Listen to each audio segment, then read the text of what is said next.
The first warm Saturday of May always carried a certain weight in our neighborhood. Every year, families rolled their grills into the cul-de-sac, folding chairs unfolded in neat rows, and paper plates stacked high with baked beans, coleslaw, and deviled eggs. It was the Midwest version of a stage show, except the performance was reputations. People came not just for food, but to see and be seen. I had learned a long time ago that in small towns like ours, reputation was currency. I arrived with Ike, my son, clutching his hand as we navigated the smell of charcoal and hot dogs. He carried his sketch pad under his arm because drawing calmed him. I balanced a casserole dish that felt too plain compared to the shiny trays others carried. My sister Ophelie and her husband Cormac had just pulled up in their spotless SUV, kids tumbling out in matching polos. She looked polished as always, hair shining like she had a personal stylist on call. Meanwhile, I had chosen a simple blouse, one I ironed twice just to make sure it looked respectable. Neighbors nodded politely at me, some offering quick smiles, but I could feel eyes lingering longer than they should. Whispered tones floated around me, quick to vanish whenever I glanced their way. A couple of women near the lemonade table gave each other that look, the kind that said, "Bless her heart, she's trying." "Mom, can we sit close to the trees?" Ike tugged my sleeve, pointing to a shaded spot where he could spread out his paper. "Sure, sweetheart. Let's stay nearby, though. People will want to say hello." As we settled, I tried to ignore the contrast. My sister's table already drawing a crowd, her laughter echoing, while I felt like background noise in my own community. I told myself it didn't matter, but deep down, I sensed something brewing, an unease I couldn't name yet. The moment it happened is burned into my memory like a photograph. Cormac stood near the grill, beer in hand, his voice carrying above the hum of chatter. He laughed too loud at some joke I hadn't heard, then swung his gaze in my direction. With a smirk, he declared, "She's a leech." The words sliced through the air. The grill hissed, children stopped mid-run, and heads turned toward me as though I had suddenly grown 2 heads. My chest tightened. Ike stiffened beside me, his small hand gripping mine so hard it hurt. Ophelie gave a little chuckle, brushing it off like her husband's cruelty was playful banter. "Oh, Cormac," she said softly, but not once did she look my way. Not once did she defend me. Inside, my thoughts raced. I could snap back. I could humiliate him in return. But if I do, they'll say I'm dramatic, unstable, so I swallowed it, even though the taste burned worse than the beer he'd been nursing. I forced a calm expression, even as my cheeks warmed. I remembered something my father used to say. "You don't kick someone while they're down, but some people do it anyway." And here I was, his daughter, enduring the very thing he warned against. The silence stretched on. I kept my head high, even while my stomach twisted. That silence was my shield, though inside it cut deeper than words ever could. What followed was worse. Whispers rolled through the crowd like wind moving over tall grass. "Does she even work?" one woman muttered near the dessert table. "I heard she's living off support," another voice added, low but sharp enough to sting. I sat perfectly still, Ike beside me, his head lowered, eyes darting nervously at the people around us. The sound of children's laughter nearby now felt cruel, as if innocence itself was mocking me. My skin burned, my throat tightened. The humiliation wasn't just Cormac's words, it was how quickly the neighbors devoured them, how fast gossip spread like a spark catching dry leaves. I remembered something Benjamin Franklin once wrote. "It takes many good deeds to build a reputation, and only one bad one to lose it." In that moment, decades of trying to be a good neighbor, a devoted mother, and a steady hand meant nothing. One remark from Cormac, and my worth was up for debate like a line item in a budget. Ike whispered, "Mom, why are they looking at us like that?" I squeezed his hand. "Because sometimes people believe things too quickly. But you and I, we know the truth, and that's what matters." He nodded slowly, but the confusion in his eyes cut me deeper than the neighbors' stares. My son should have been shielded from this. Instead, he was learning that adults could be cruel without consequence. By the time the sun dipped lower, painting the sky with streaks of orange, I had made my decision. I wasn't going to cry in front of them. I wasn't going to give them the satisfaction of seeing me crumble. I smiled faintly at Ike, helping him pack his pencils. Inside, though, I felt like an outsider in a place I had called home for years. As I walked him back to the car, I thought about my childhood, how my parents always praised Ophelia's achievements louder, how my efforts were often brushed aside as though I should simply be grateful. This barbecue wasn't new, it was a continuation of a pattern. And patterns, I had learned, only broke when someone decided to snap them in half. I chose silence that night, but not because I was weak. I chose silence because sometimes the most dangerous answer is no answer at all. And yet, in my heart, I knew I couldn't keep silent forever. When we got home, I tucked Ike into bed, brushing his hair from his forehead. He looked at me with wide, questioning eyes. "Mom," he whispered, "are we really leeches?" My heart clenched. I leaned close and said firmly, "No, we're not what people call us." "Don't ever believe a word that tries to make you smaller than you are." He nodded, but I saw the doubt still lingering. That was what terrified me most. Not what Cormac had said, but what Ike might grow up believing if I didn't fight back. As I stood by his bedside, I made a silent vow. They might call me names, they might spread lies, but I would not let my son inherit their poison. That night, I believed the humiliation ended at the barbecue, but deep down, I sensed I was wrong. The real storm hadn't even begun. That night after the barbecue, I drove home with Ike in the back seat, his head pressed against the window. The usual chatter about his drawings or what dessert he liked best was gone. Instead, the silence weighed heavy, like even at 10 years old, he was carrying a burden far too big for his shoulders. I glanced at him in the rearview mirror, debating whether to say something that would make sense of it all. But what could I possibly explain? That adults can be cruel? That family sometimes wounds you deeper than strangers? When we got home, he walked straight to his room without asking for milk or a bedtime story. I followed him, tucking him in. He whispered, "Mom, why did Uncle Cormac say that in front of everyone?" My throat tightened. I brushed his hair gently, replying, "Sometimes people say things to make themselves feel bigger. It doesn't mean they're right." He nodded, but I could tell the words didn't erase the hurt. Later, lying in bed, I replayed the word over and over in my head, leech. I hated how it clung to me, how quickly it seemed to spread through the crowd. I remembered the old saying, "Sticks and stones may break my bones, but words will break my spirit if I let them."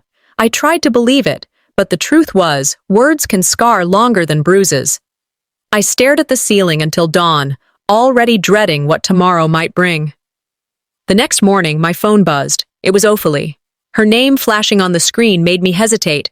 A part of me hoped maybe she was calling to apologize for letting Cormac humiliate me without stepping in. But hope is a tricky thing. It often sets you up for a harder fall. "Hey," she began, voice syrupy sweet. "I just wanted to check on you. You seemed upset last night." "Upset?" I repeated, my voice flat. "Your husband called me a leech in front of half the neighborhood. I think anyone would be upset." She laughed softly, as if I were overreacting. "Oh, Cormac jokes too much. You know how he is. Don't take it to heart." My grip on the phone tightened. "A joke is only funny when both people laugh, Ophelie. I didn't see anyone laughing with me." There was a pause, then she delivered the line that stung worse than Cormac's insult. "Well, maybe it wouldn't hurt to try a little harder, just to show people you're not a burden. Perception matters." For a moment, I was speechless. The betrayal wasn't loud. It didn't come with a scream. It came in her soft laugh, her gentle tone, as though she were doing me a favor by reminding me of my supposed shortcomings. "Thank you for your concern," I said finally, my voice cold. "But I don't need your advice on how to prove my worth." She sighed, feigning exasperation. "I'm just trying to help, Aurelia. People talk, "Then maybe you should stop giving them reasons to." I ended the call before I lost the last of my composure. My hands shook, not from weakness, but from the realization that the sister I once believed was my ally had joined the chorus against me. That evening, as I was making dinner, my phone buzzed again. This time it was a screenshot from a neighbor. The message read, "Thought you should see this." It was a Facebook post from Marjorie, one of the neighborhood's self-appointed watchdogs. Her caption screamed across the screen, "Some people should stop freeloading off family and get their act together." Below, comments piled up like stones. "Exactly! Tired of folks who just take. Bless her, but she really needs to step up." Then came the laughing emojis, the sarcastic gifs, the subtle barbs that made it clear exactly who they were talking about. Me. I scrolled in disbelief, my hands trembling. It wasn't just whispered gossip anymore. It was written, permanent, shared with everyone who had a Facebook account within our community. The humiliation from the barbecue had sprouted legs and was sprinting across the digital world. Ike wandered into the kitchen just as I was staring at the screen. "Mom, why are people laughing? Are they talking about us?" I set the phone down quickly, forcing a calm tone. "People say things online when they don't know the truth, honey. It doesn't make it real." "But they think it's funny," he said, his brows furrowed. "It's not funny." I pulled him into a hug. "You're right, it's not funny. And sometimes people laugh at things they don't understand. What matters is that we know who we are." But inside, I burned.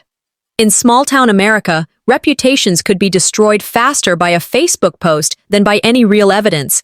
It didn't matter how many hours I spent working odd jobs or caring for Ike.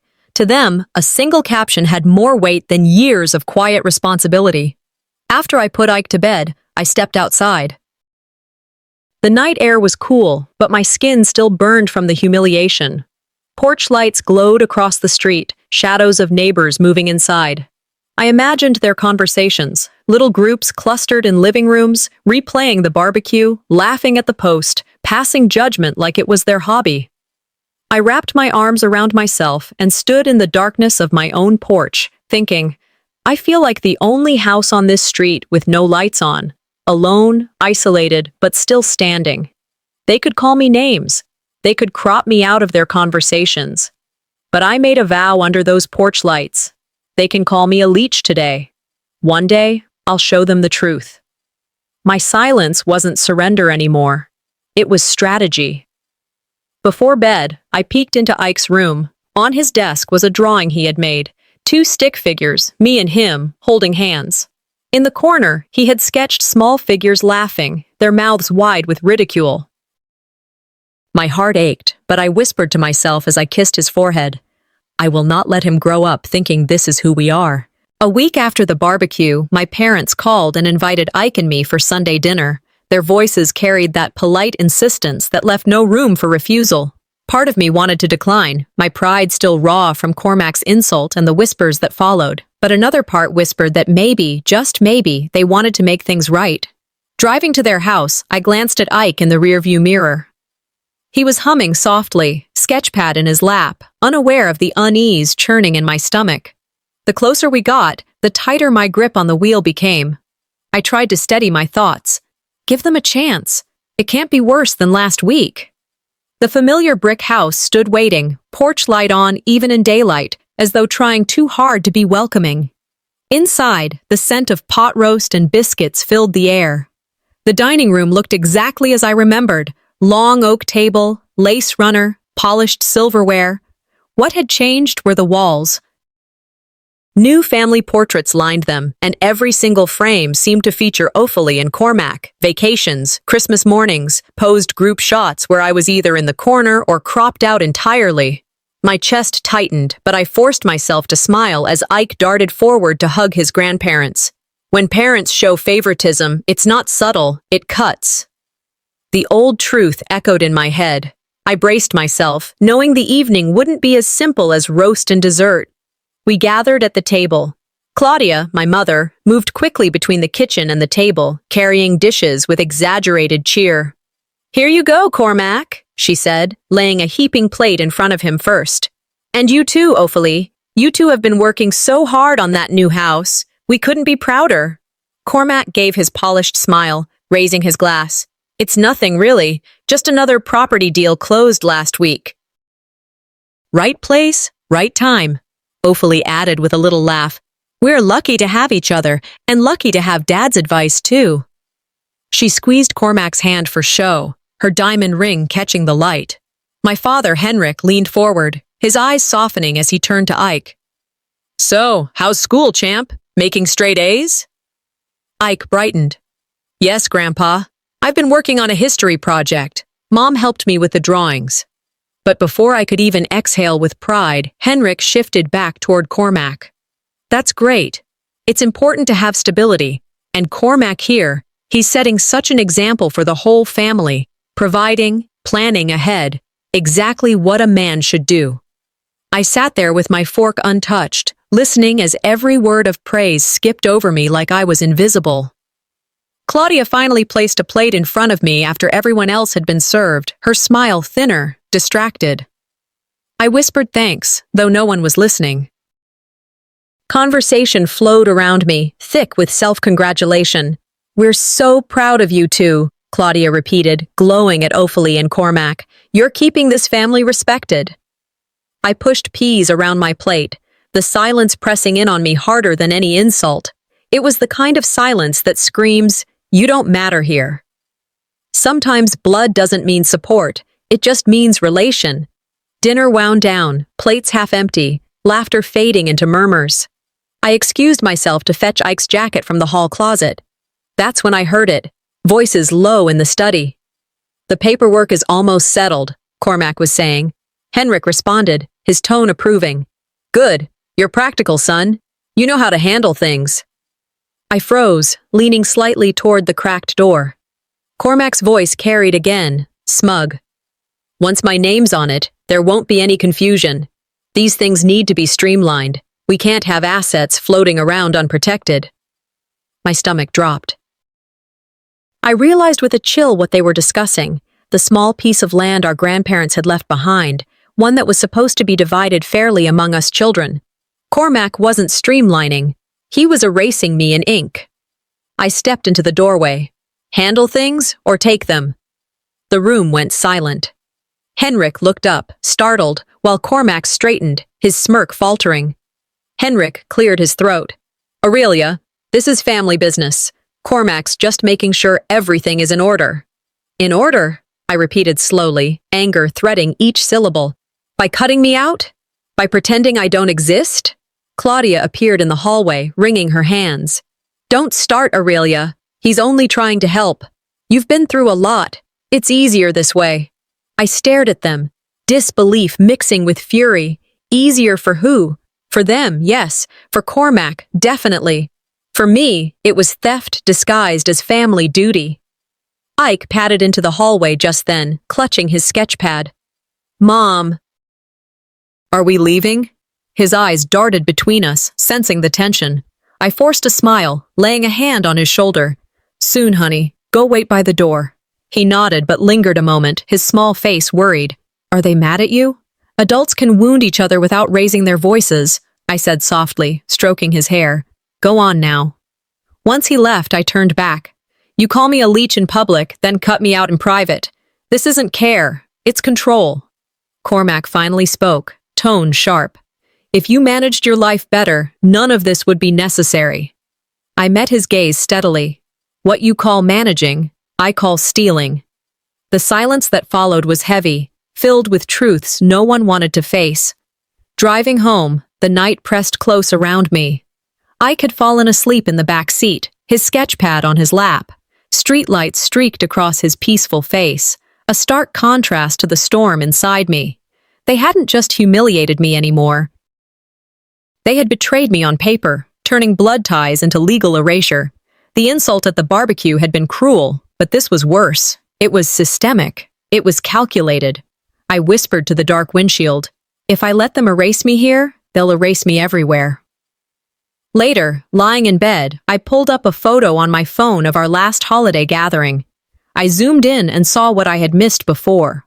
My face blurred, pushed to the edge of the frame, while Ophelie's family stood center stage. They want me erased, I whispered into the stillness.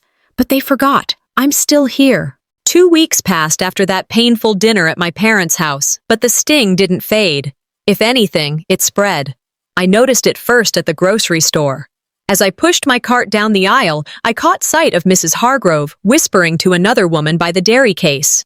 They glanced my way, their voices dropping even lower. One of them gave me a thin smile when I met her eyes, the kind that said, "We've already decided who you are." It was the same at the PTA meeting. The conversations hushed when I entered, parents exchanging subtle nods. People weren't asking questions anymore. They were repeating what they had already been told. And in small towns like ours, gossip was less about truth and more about repetition. I recalled a quote I'd once read, often attributed to Twain. "A lie can travel halfway around the world while the truth is putting on its shoes." At first, I wanted to believe this was still fallout from the barbecue, echoes of Cormac's cruel remark. But the precision of their whispers, the certainty in their eyes, hinted at something more deliberate. I began to see my sister's fingerprints in the silence that followed me. The confirmation came in the form of a text message that wasn't meant for me. A neighbor accidentally forwarded a screenshot that showed Ophelie's name at the top. The message read, "She lives off support and spends it on herself. Poor Ike deserves better." I stared at it for a long time, my chest tightening as the betrayal settled in. This wasn't strangers fueling the fire. It was my own sister, orchestrating it. I called her. When she answered, her tone was as breezy as always. "Hey, Aurelia, everything okay?" "I just saw a message you sent," I said, my voice low but steady. "You told people I spend support money on myself." There was a pause before she laughed lightly. "Oh, that! It was just a misunderstanding. Don't take it so seriously." "A misunderstanding?" I snapped. "You didn't just repeat gossip, you created it." Her voice grew defensive, though still soft. "I was worried about Ike. People asked questions. I thought if I explained, it would sound less bad." "Less bad?" I repeated, incredulous. "You've made me out to be someone who neglects her own son. Do you realize what that does to us?" "You're overreacting," she sighed. "Everyone knows you've been struggling. I'm just being honest." I clenched my jaw, fighting back the urge to scream. The worst wounds are the ones sharpened by family. "You're not being honest, Ophelie. You're being cruel." Her silence told me everything. She didn't deny it because she didn't need to. The damage had already been done. That evening, Ike noticed my mood as we folded laundry together. "Mom?" he asked hesitantly. "Why doesn't Aunt Ophelie like us?" My throat closed. I forced a gentle smile. "Sometimes people don't understand each other, that's all." But inside, I felt something hardening. Whatever silence I had clung to was turning into something else, resolve. The monthly community hall meeting arrived, and I debated not going. But Ike had a school performance that evening, and attendance meant everything to him. So I sat on the hard folding chair in the hall, the buzz of chatter swirling around me like bees. Halfway through the meeting, a man I barely knew stood up, his voice loud and sure. "Why don't you get a job instead of draining your family?" The room went still. Every head turned toward me. I felt the weight of dozens of eyes pressing down, judgment passed without evidence. It was as if I were on trial without a lawyer, the jury already convinced. In the back, Cormac leaned casually against the wall, arms crossed, a smirk tugging at his lips. He didn't need to say a word. His satisfaction radiated across the room. Ike sat next to me, shrinking in his chair. His small hand searched for mine, gripping tightly. My heart pounded, but I steadied myself. When I refused to let them see me crumble, I stood slowly, my voice calm though my insides burned. "Work isn't always measured in paychecks," I said evenly. "Raising a child, supporting him through school, teaching him values, that's work too. Just because you can't put a number on it doesn't mean it isn't valuable." The silence deepened. Some people shifted uncomfortably, others avoided my gaze. Cormac's smirk faltered, if only slightly. I sat back down, breathing evenly, my pulse still racing. Ike looked up at me with wide eyes, a flicker of pride crossing his face. In that moment, I knew I had shown him what strength looked like, not screaming, not fighting, just standing firm with dignity. We walked home together afterward, the evening air cool against my skin. Ike was quiet, his small steps matching mine. I let the silence stretch, giving him space. Inside my head, the words formed clearly. They want me voiceless, erased. But they don't know how dangerous a woman becomes when she runs out of tears. By the time we reached our front door, I no longer felt like the same woman who had left the house that evening. Something had shifted. Later that night, as I closed the door behind us, faint laughter carried from across the street. I gripped the table in the darkened kitchen and whispered to myself, "They've mistaken my silence for surrender. They'll learn the difference soon enough." The Sunday after the community meeting, I stopped by my parents' house to pick up a sweater Ike had left there. I told myself it would be a quick visit, no lingering conversations, no sitting down for coffee, just in and out. Ike ran ahead of me up the porch steps, knocking twice before Claudia opened the door with her familiar smile that never reached her eyes. Inside, the house smelled faintly of cinnamon and floor polish, the way it always did. I let Ike wander toward the den while I headed for the hallway closet. That's when I noticed the wall. New picture frames lined the dining room, arranged like a gallery. Weddings, birthdays, holiday dinners, all of them centered on Ophelie and her family. One frame in particular stopped me cold. It was from a Thanksgiving years ago, when we had all squeezed around the table, cheeks flushed from wine and laughter. Only now, in the photo hanging on the wall, I wasn't there. I leaned closer. They hadn't replaced the picture. They had cropped it. My shoulder remained at the edge, cut off mid-frame, like a mistake in editing. "Mom," I called softly, still staring at it. "Why am I missing from these?" Claudia joined me, wiping her hands on a dish towel. She glanced at the frame and shrugged. "Oh, the picture looked better this way. Too cluttered before." I turned, heat rising in my chest. "Better without me?" She blinked, her expression unchanged. "Don't be dramatic, Aurelia. No one notices things like that." Ike had come back into the room, looking from me to his grandmother. I swallowed hard, forcing my voice calm. "You might not notice, but I do. And one day, Ike will too." Ophelie's voice drifted in from the kitchen. "She's overthinking again, Mom, always reading into things." My fingers clenched into fists at my side. I wanted to shout, but instead I took a breath. "Sometimes family cuts you out long before the scissors touch the photo," I said quietly. Claudia gave a faint laugh, dismissing my words as if I were telling a joke, but I wasn't joking. For the first time, I wasn't just humiliated. I felt the stirrings of defiance. A few days later, I walked into Ike's school for a parent-teacher meeting. The hallway buzzed with parents and kids, lockers clanging shut. I checked in at the office, then followed the sign toward his classroom. Inside, the teacher, Mrs. Henson, greeted me warmly, but as I sat down, her first words made my stomach drop. "Are you Ike's aunt? The paperwork lists Mr. Drayton as guardian." I stared at her, stunned. "I'm his mother." She blinked, confusion flashing across her face. "Oh, I'm so sorry. That must have been a mistake in the system." But it wasn't a mistake. I knew exactly what it was. Cormac had inserted himself into my son's records. I kept my tone even though my voice trembled. "Let's correct that right now. My name is Aurelia Voss. I am his mother. No one else, Mrs." Henson nodded quickly, fumbling with the folder. Of course. I'll fix it." But the damage was done. Two other parents standing by the door exchanged glances, whispers passing between them like a spark. I felt my face flush hot. It wasn't just my reputation anymore. It was my motherhood, stolen with a single line of ink. After the meeting, Ike tugged on my hand as we walked to the car. "Mom," he asked softly, "why don't they know you're my mom?" My throat ached. I knelt so we were eye to eye. Because sometimes people change things that aren't theirs to change. But you know who I am, and that's what matters.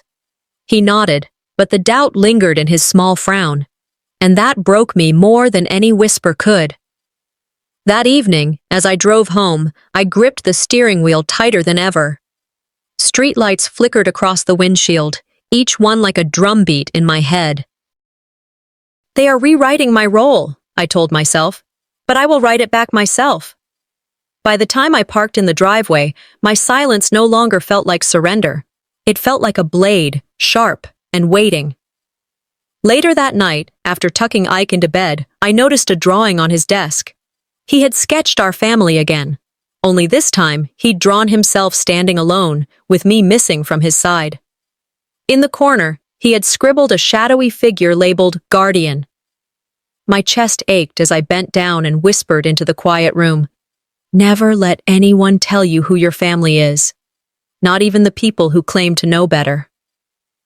That night, I decided silence wasn't enough anymore. That evening after the PTA incident, the house felt heavier than usual, as though the silence itself carried judgment. I moved through the motions of making dinner, but my thoughts were scattered, circling the humiliation I had endured earlier that day. Ike sat at the kitchen table, crayons and pencils spread before him, his small shoulders bent over a piece of paper. He was quiet, too quiet for a boy who normally hummed as he drew superheroes and rocket ships. When I set a plate in front of him, he didn't touch it. Instead, he pushed the paper toward me. "Look, Mom," he whispered. On the page, he had drawn us, just him and me, standing close together, our stick-figure hands linked. Far in the background were Ophalie and Cormac, drawn with oversized dollar signs in their fists. My heart sank. "Sweetheart, why did you draw them like that?" He shrugged, avoiding my eyes. "Because that's what it feels like. It's just us, right, Mom?" "We don't need them." I bit the inside of my cheek, fighting back tears. A child should never see family this way. But children have a way of noticing the things adults pretend to hide. I smoothed the paper with my hand, forcing my voice steady. "That's right. We have each other. And that's enough." He looked up at me then, his eyes searching mine for confirmation. I recalled something I once read.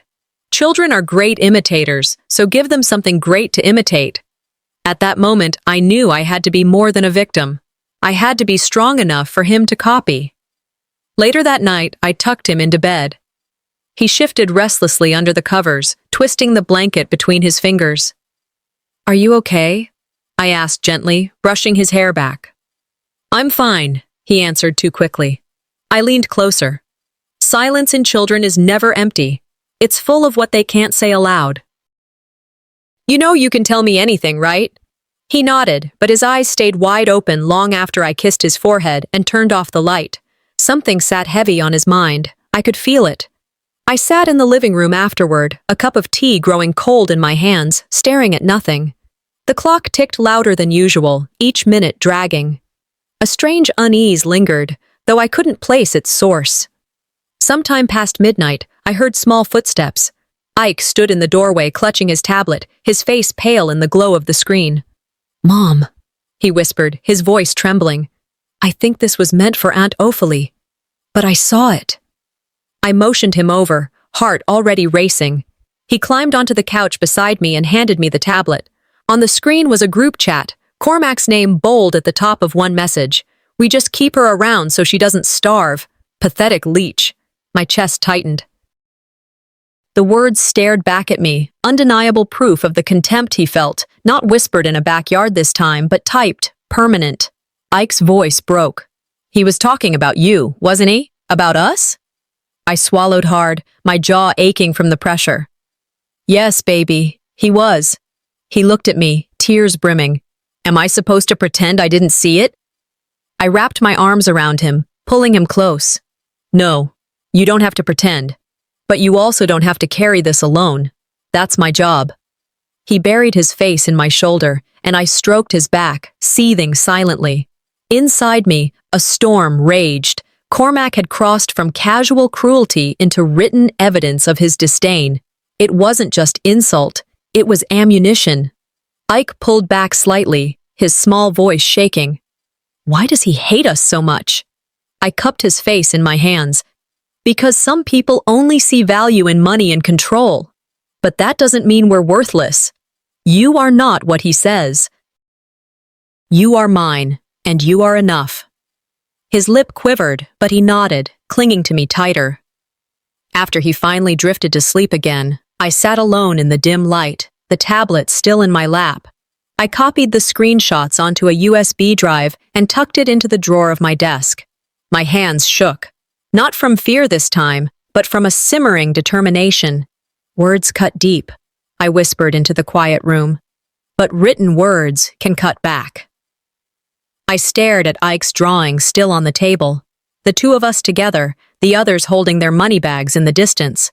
And I understood something with absolute clarity. Silence had carried me this far, but silence would also be my weapon if I chose the right moment to strike.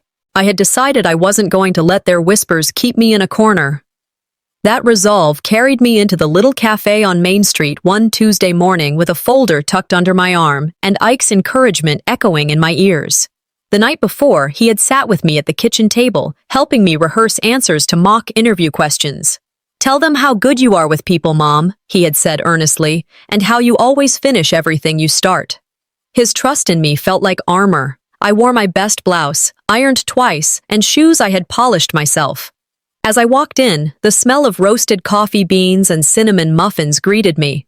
I held my resume tightly, reminding myself this wasn't about proving them wrong. It was about proving to myself and to Ike that I was more than the label they tried to pin on me.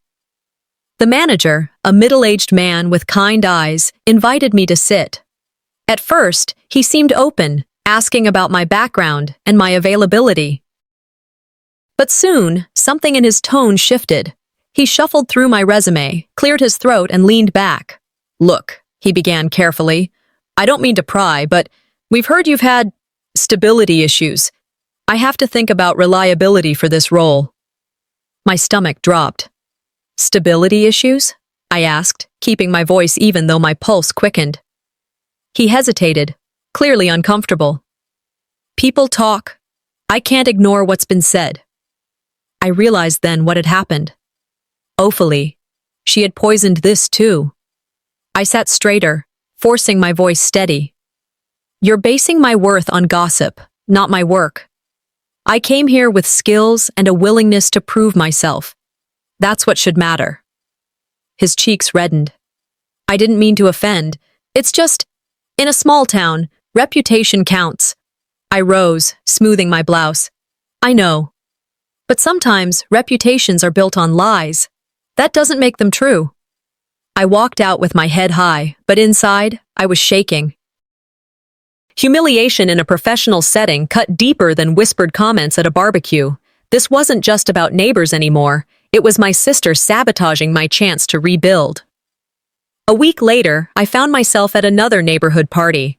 I hadn't wanted to go, but Ike begged me. "It's just hot dogs and music, Mom. Please?" So I relented. He deserved some normalcy, even if it meant facing people who looked at me like I didn't belong. The backyard was strung with lights, laughter spilling into the warm night air. I kept to myself, standing near the picnic table while Ike joined the kids chasing each other in the grass. I spotted Cormac almost immediately. He was already drunk, his laughter loud, arms slung around a friend's shoulder as if he were king of the block. I tried to avoid him, but as the night wore on, his voice carried above the music. "One day," he slurred, beer in hand, "we'll be rid of her leeching for good." The chatter around us faltered. Several neighbors froze, their eyes darting between him and me. Some shifted uncomfortably, whispering, but no one said a word to confront him. Cormac grinned, oblivious or uncaring of the weight of his words. I stood perfectly still, my hands clenched at my sides. Anger surged, but so did clarity. This time, people had heard it, not just me, witnesses. I let my eyes scan the faces around us. Mrs. Hargrove, who had been gossiping at the grocery store. Mr. Whitman, who lived across the street and never missed a chance to weigh in at community meetings. They had all heard him now. Ike came back to my side, tugging my sleeve. "Mom, can we go home?" His wide eyes told me he had heard enough, too. I knelt down to him, brushing his hair back. "Yes, sweetheart, we're leaving." My voice was calm, though inside I was trembling with a mix of fury and something else. Opportunity. That night, after putting Ike to bed, I sat at the kitchen table, the hum of the refrigerator the only sound in the house. I replayed the scene over and over. The job interview Ophelia had sabotaged, the neighbor's judgment, and now Cormac's drunken confession, delivered boldly in front of witnesses. I whispered to myself, sometimes the truth slips out when the mask falls with the liquor. I pulled out a notebook and wrote down the names of everyone who had been close enough to hear him. For the first time, I didn't feel powerless. They wanted me erased, but now I had something they couldn't deny. His own words, witnessed by others. And in that realization, I found a glimmer of strength. By the time another week had passed, I knew silence alone wasn't going to protect Ike or me. Their words, their little schemes, they were spreading too far. If I didn't anchor the truth somewhere solid, it would slip through my fingers and disappear completely. That night, after Ike was asleep, I cleared the kitchen table and laid out everything I had, the screenshots on my phone, the voice notes I had recorded of conversations, the names of neighbors who'd heard Cormac's drunken outburst. I printed messages until the small stack of paper looked like a dossier. I labeled each page with the date and context. Then I found an old shoebox in the closet and scrawled "Proof" on the lid in black marker. Later, when it began to overflow, I replaced the shoebox with a small metal lockbox I bought at the hardware store. As I slid the first documents inside, a strange calm came over me. Ike wandered in, rubbing his eyes, holding his blanket. "Mom, why are you writing all this down?" I pulled him close, kissing the top of his head. "Because truth needs a voice, and sometimes a witness. One day, this will matter." He frowned thoughtfully, then asked, "Like homework?" I smiled faintly. "Yes, baby. Like homework for grown-ups." When he went back to bed, I looked down at the growing pile. Injustice doesn't vanish on its own. It must be recorded. And I wasn't going to let them erase me with lies. Soon, the lockbox was heavy with evidence. Papers stacked neatly, a USB stick tucked inside with every screenshot I could gather, witness names carefully written on slips of paper. Each piece felt like reclaiming a part of myself. For once, silence wasn't surrender, it was strategy. I remembered a saying I once heard from an attorney: "Documentation beats reputation." Reputations could be manipulated, but a paper trail didn't lie. As I closed the lid and turned the tiny key, I felt an unfamiliar strength settle over me. I was no longer simply enduring. I was preparing. I whispered into the quiet room. "This isn't just a box. This is my wall. Every page makes it harder for them to push me down." And though the night outside was still, I sensed something stirring inside me, like a storm forming far away, waiting for the right moment to break. A few days later, I carried the lockbox into a modest office downtown. The sign on the door read, "Denise McCarthy, Family Law." She was a seasoned attorney, her office lined with file cabinets and faded diplomas. Denise greeted me warmly, offering coffee before motioning for me to sit. I placed the lockbox on her desk and opened it, spreading out the contents. She flipped through them slowly, her brow furrowing deeper with each page. "This is troubling," she finally said, tapping one of the printouts. "But courts want more concrete abuse, financial records, legal missteps, not just insults or hearsay." I leaned forward, my voice tight. "So my humiliation doesn't count unless it leaves bruises?" Her expression softened, but her tone stayed firm. "It's not fair. The system is slow to act on emotional damage. Judges like to see what they can quantify." I sat back, my stomach twisting. So because he tears me down with words, because he poisons Ike's view of me quietly, it doesn't matter? Denise shook her head gently. "It matters. But proving it in court is harder. I'm not saying don't document this. I'm saying we'll need more bank statements, emails that show financial manipulation, anything that can't be explained away as opinion." Her words hit me like a bucket of cold water. For a moment, the strength I'd been building cracked, and frustration seeped through. I had gathered everything, and still it wasn't enough. I gathered the papers back into the lockbox with trembling hands. "If the law won't fight for me," I said, more to myself than to her, "then I'll arm it with enough truth to leave it no choice." Denise looked at me with a mixture of sympathy and respect. "That's the spirit you'll need. Don't give them an inch." On the drive home, Doubt sat heavy in my chest, but underneath it pulsed something sharper. Determination. If humiliation alone wasn't enough for the court, then I would find the kind of proof they couldn't ignore. Late that night, after tucking Ike in, I unlocked the box again. I added a fresh note, the date, Denise's warning, and a list of things I needed to start tracking. Finances, visits, every conversation that could reveal manipulation. I whispered into the quiet. I wasn't just keeping evidence. I was building a wall they couldn't climb. Ike padded into the kitchen, rubbing his eyes. Mom, why are you still awake? I closed the box and smiled. Because we're going to be okay. I won't stop until we are.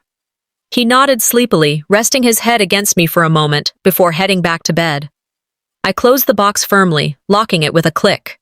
They underestimated the power of silence, but silence, when ready, strikes like thunder. The morning of the custody hearing, I walked into the courthouse with Ike's small hand in mine. The building's walls were sterile, lined with gray tile that seemed to absorb warmth instead of offering it. The benches were filled with neighbors who had once smiled at us at picnics and church suppers and now sat stiffly, eyes forward, pretending they weren't curious. I could feel their glances, quiet and sharp, as though every whisper I'd endured had taken a seat in that gallery.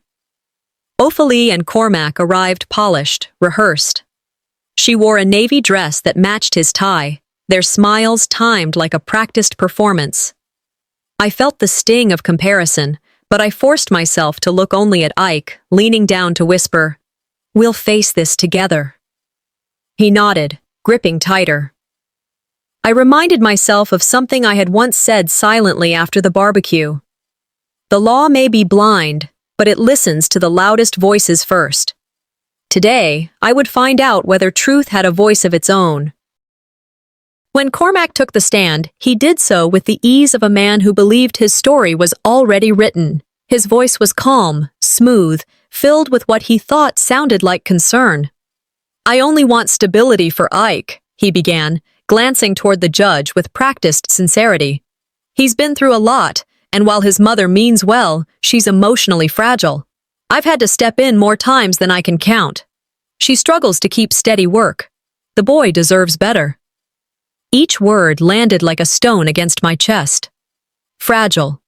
Dependent. Unstable. Lies dressed in clean suits were still lies, but they sounded polished, believable, dangerous. My lawyer, Denise, leaned toward me, whispering, "Don't react. Let him bury himself." But it was hard to sit there, silent, while he rewrote my life as though I were nothing more than a shadow in my own son's story. The judge listened intently, nodding occasionally, which only deepened the pit in my stomach. To the casual ear, Cormac sounded reasonable. To the ones who didn't know, he looked like a man stepping up where someone else had failed. Ike squeezed my hand under the table. He didn't need to say anything. His trembling fingers told me he felt the sting just as much as I did. As if Cormac's false testimony weren't enough, the opposing lawyer rose with a stack of papers. "Your Honor," she said, "we'd like to present evidence of community concern." Denise's brow furrowed. "Community concern?" she whispered to me. The lawyer placed several stapled printouts before the judge. My heart sank as I recognized the screenshots, Marjorie's viral Facebook post. Some people should stop freeloading off family and get their act together.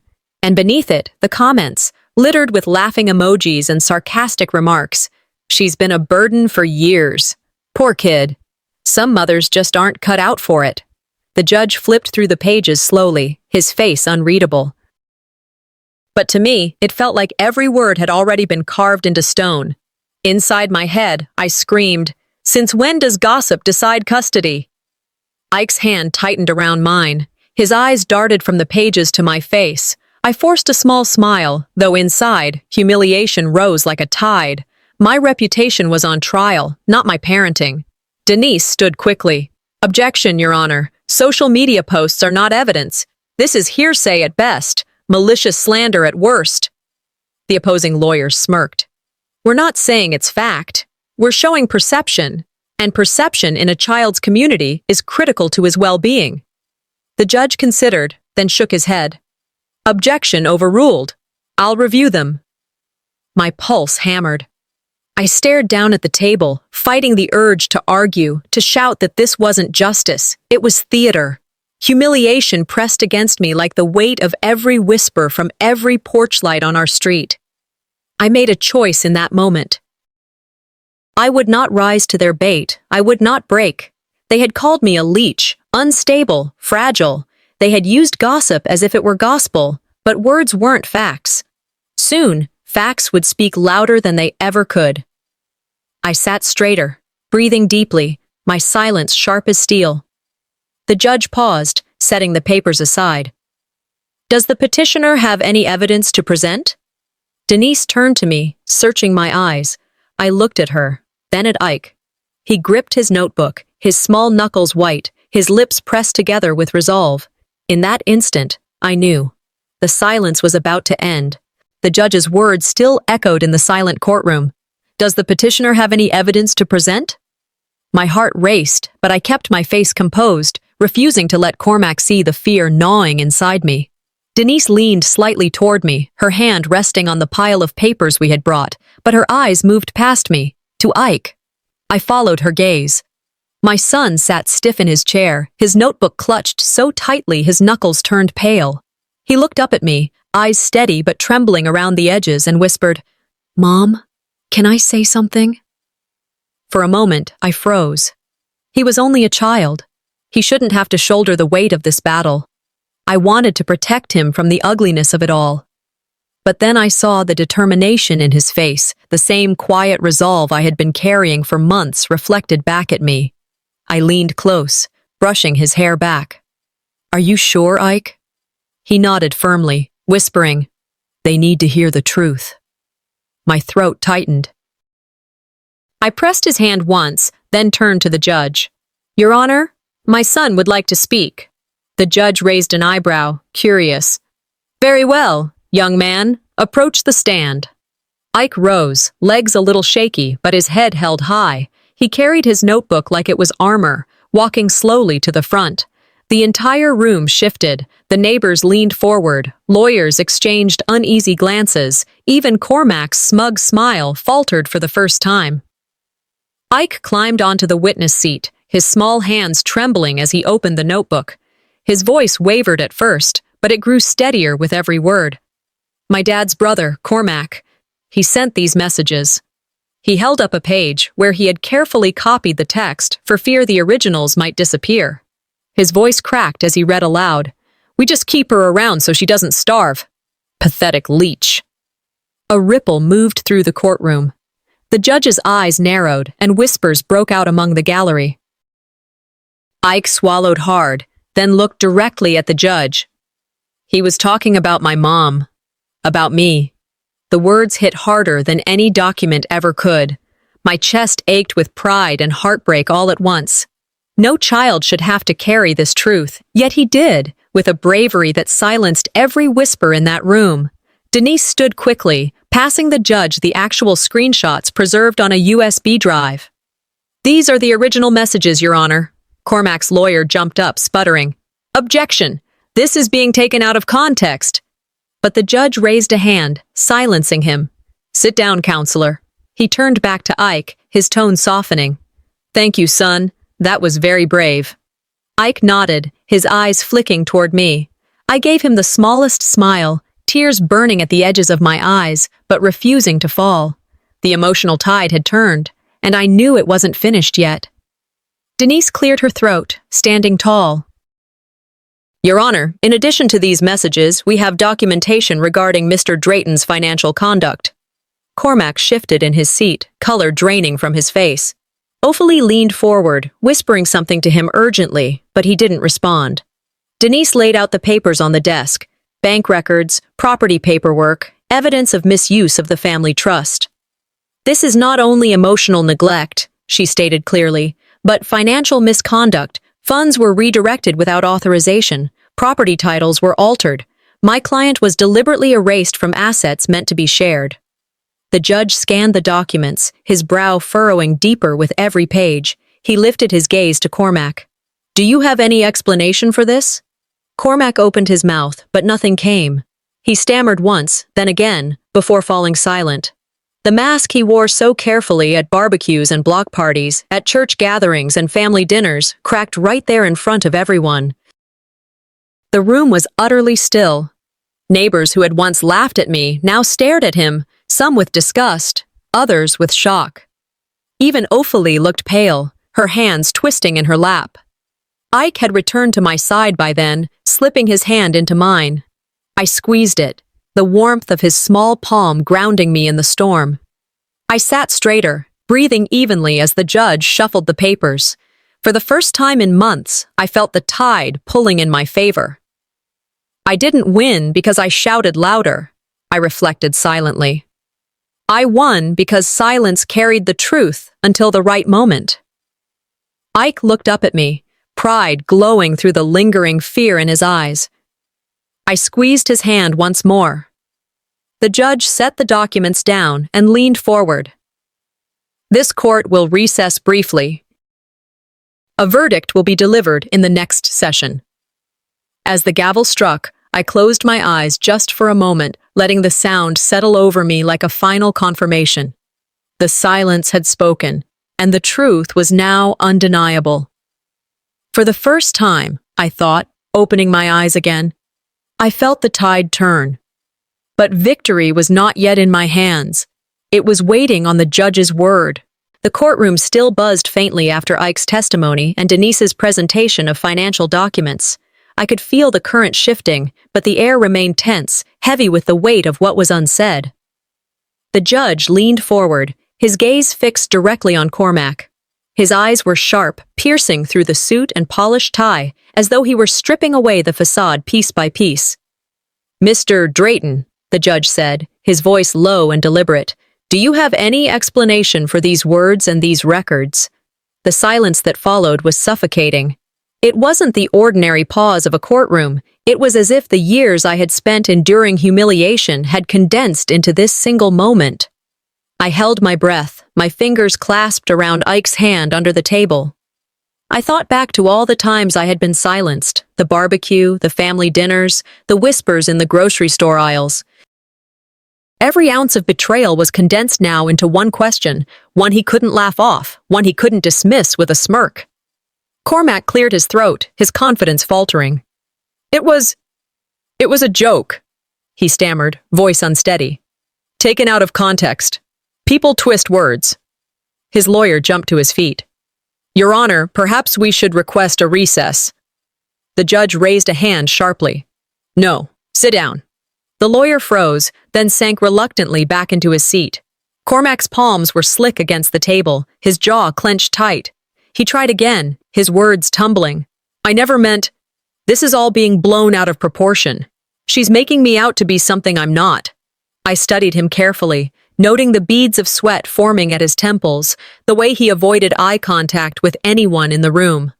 The man who once stood so tall while calling me weak couldn't string together a single strong sentence now, and in that collapse, I found something close to satisfaction. Justice wasn't always loud. Sometimes it was simply watching arrogance crumble under the weight of its own lies. The judge's gavel tapped lightly against the bench, silencing even the faintest whispers.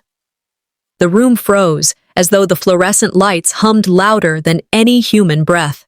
I became acutely aware of every sound, the rustle of paper, the creak of a wooden chair. Every detail magnified in the pause. I looked around. The same neighbors who had glared at me during the barbecue now looked at Cormac with disgust. Some shifted uncomfortably, as if realizing how quickly they had chosen the wrong side. Ophelie sat behind him, her face pale. Her lips pressed into a thin line, she finally lowered her head, unable to defend him. It was the first time I had seen her without words, and the silence was louder than any defense she might have tried to muster. I straightened in my seat, my shoulders no longer weighed down. For once, silence wasn't my prison. It was my ally. It was the first silence that didn't hurt, I thought. It healed. The entire room felt like a verdict already, though no words had yet been spoken. The power had shifted, and everyone could feel it. I closed my eyes briefly, reflecting on the journey that had brought me here. I didn't need to shout. didn't need to fight dirty. The truth had stood taller than all of them, carried forward not by rage, but by the quiet persistence of documentation, of witness, of a child brave enough to speak. When I opened my eyes again, I glanced at Ike. He sat upright, his face calm now, a faint smile tugging at his lips. Pride radiated from him, quiet but strong. He knew. We both did. Even without the official verdict, the balance had already shifted. The judge cleared his throat, breaking the spell of the silence. His voice was calm, measured, but filled with finality. This court will issue its ruling next session. I sat back, exhaling slowly. The outcome was minutes away, but in my heart, I already knew we had won. The courtroom was hushed, the kind of silence that carries weight. My heart pounded as the judge re-entered, his robe trailing behind him like a shadow of authority. I could hear the faint rustle of neighbors shifting in their seats, the echo of a cough from the back row, the shallow breaths of those waiting for the words that would change everything. Ike sat beside me, his small hand wrapped tightly in mine. He whispered, "Mom, is it almost over?" I smiled faintly, brushing my thumb across his knuckles. "Almost, sweetheart." The judge settled into his seat, adjusted his glasses, and looked down at the papers before him.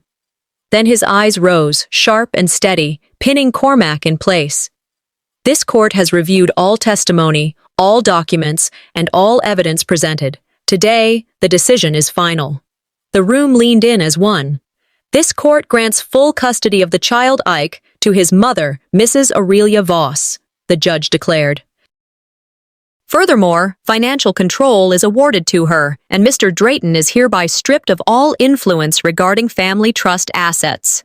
His voice cut through the air with a firmness that left no room for debate.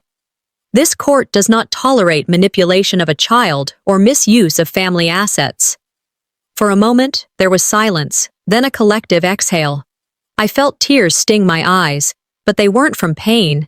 They were from release. Years of whispers, insults, exclusions, all of it collapsed in a single sentence. Ike grinned up at me, whispering, "We did it, Mom." I leaned down, kissed his hair, and whispered back, "Yes, love. We did." Cormac sat rigid, his jaw clenched, his face pale. Awfully beside him looked as if the ground had been yanked out from under her. The people who had once applauded them now avoided their gaze. The power they wielded through lies had vanished in a breath. It wasn't just a legal victory. It was the return of my voice.